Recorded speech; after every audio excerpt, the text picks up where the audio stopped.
Kalong kasngi ka bansa jingkan mau na kabenta kipa nongrep ka Umdihar district badru ya ka kinhon Integrated Village Cooperative Society IVCS ka bakdup ya shibun tiligi kinhon hapo jangka ha ka ba minin kasngi umintri rang ma ka jala u Konrad ke sangma lalit ban pleno ya ka jaka ban ajing hikai baper bala tip kum ka PrimeHub badru ya ka processing unit ban sanyo so atrun ki bala dep bantai ha ka snong Umdihar Umdihar district Hagan kasngi lawan banyadon lang da MLA ka Umsning constituency u Dr. Celestine Lingdo ka kong Magdalene S. Maulong MDC ka Umsning u Arpit Upadhyaya DC u Giri Prasad SP Umdihar district ka kong Mary June Shilla secretary ka IVCS na lor kiwe kiriu pokmat bat kinong kit kam jong ka IVCS bat kinong song.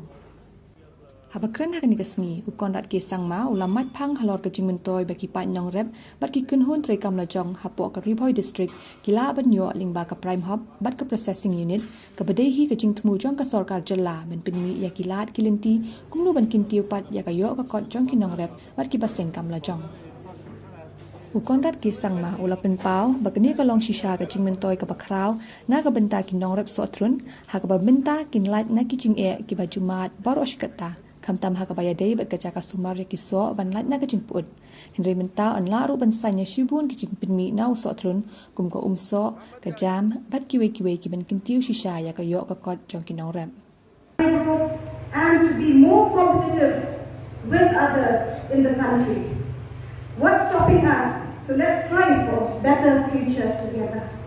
Kani kala na kamenta ki kun sabla ki jomi ya kabaki don kata ka jingnam ka jista Henry kan don pat kata ka kam. So we are here in Umdihar village in Umdihar area, Umdihar district, and as you're aware that the government has started focusing on certain products which we are producing well, but we are not able to market it, and hence we have decided to give a special focus on these kind of products. And pineapple happens to be one of those products. And as you're aware that we have already started marketing the pineapple to other parts of the world and the rest of the country also through a lot of marketing linkages. But at the same time, the best way is to actually have value addition. And hence, if you can see here in the background, we have tied up with a company from Bangalore, and this is now being sliced out here.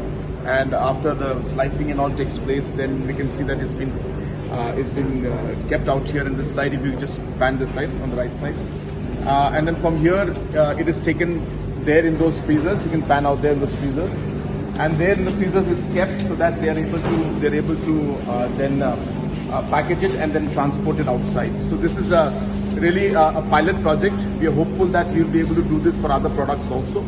And I must congratulate all the stakeholders and our agencies who have come from other parts of the country also to be part of this program.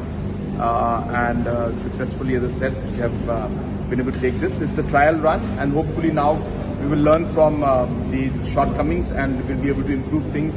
And I hope that in the future, the processing sector and the overall packaging sector will really grow in the days to come.